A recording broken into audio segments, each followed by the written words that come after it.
Welcome back to my YouTube channel. प्यारे बच्चों, आज हम जो लेंगे कक्षा 10वीं का पाठ विद्युत, पाठ नंबर 12 है ये। तो विद्युत के बारे में हम पढ़ेंगे जो है इलेक्ट्रिसिटी। हमारे सबके घरों में बिजली आती है, हम देखते हैं जब हम बल्ब ऑन करते हैं तो रोशनी होती है। तो ये विद्युत क्या है, इसे हम अब देखेंगे। तो इसमें स्टार्टिंग में है, विद्युत का आधुनिक समाज में एक महत्वपूर्ण स्थान है। Okay, in present world electricity energy का सोर्स है और बहुत ही इम्पॉर्टेंट सोर्स है।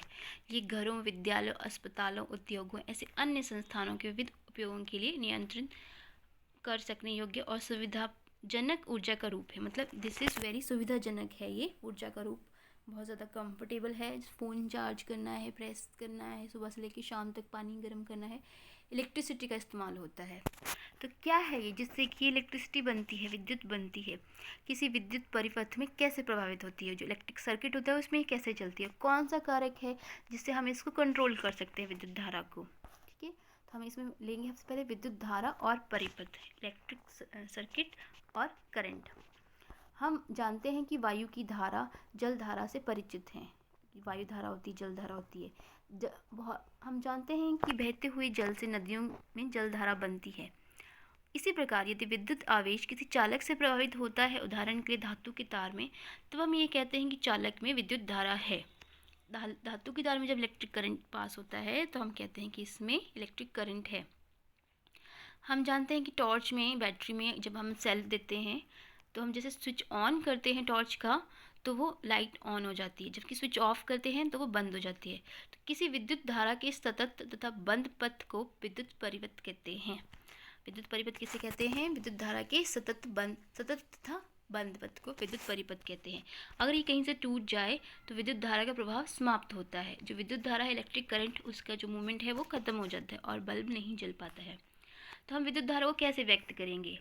तो विद्युत धारा को हम इस तरह से व्यक्त करेंगे, इसकी परिभाषा ये बनती है, विद्युत धारा को एकांक समय में किसी विशेष क्षेत्र में प्रवाहित आवेश के परिमाप द्वारा व्यक्त किया जाता है। दूसरे शब्द में, विद्युत आवेश के प्रवाह की दर को विद्युत धारा कहते हैं।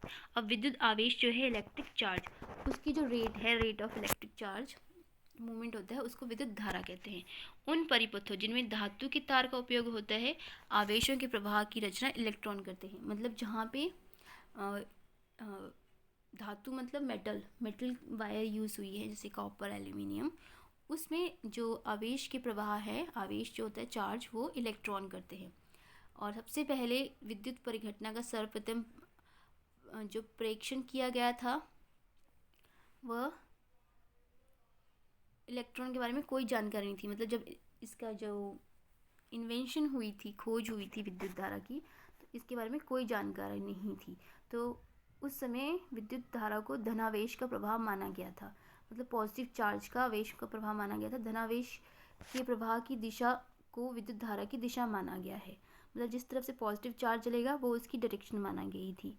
ओके, परिपाटी के अनुसार किसी विद्युत परिपथ में इलेक्ट्रॉन जो ऋणावेश हैं कि प्रवाह को दिशा के विपरीत दिशा के विद्युत धारा की दिशा माना जाता है। जहाँ पे ऋणावेश है उसको उसकी अपोजिट डायरेक्शन माना जाता है।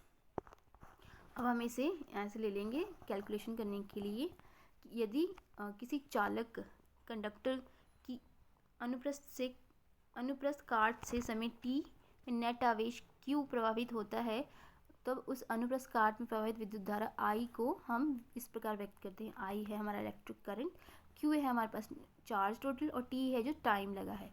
तो विद्युत आवेश है ये, SI मात्रक जो होता है वो कूलॉम होता है, जो लगभग 6 × 10⁻18 इलेक्ट्रॉन के समाये आवेश के तुल्य होता है। ओके, विद्युत धारा का जो मात्रक है वो है एम्पियर, जिसे व्यक्त किया जाता है इस मात्रक का नाम आंद्रे मेरी एम्पियर 1775-1836 तक थे, नाम फ्रांसीसी वैज्ञानिक पर रखा गया।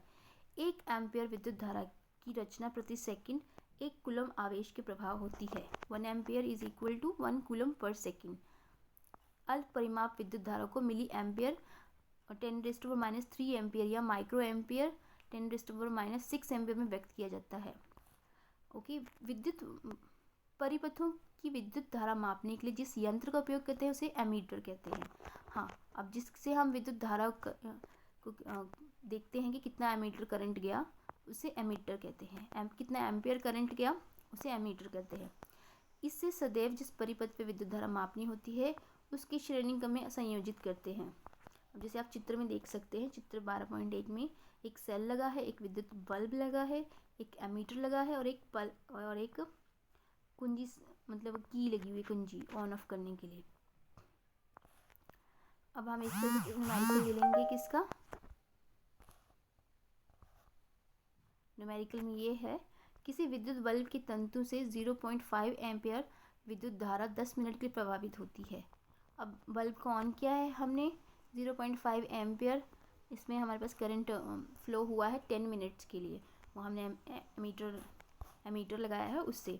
तो हमसे पूछा गया है इसमें विद्युत आवेश का परिमाप, इसमें कितना इलेक्ट्रॉन्स, कितने चार्ज गया। तो इसको हम किस तरह से करेंगे, फॉर्मूला हमारे पास था Q = I × T।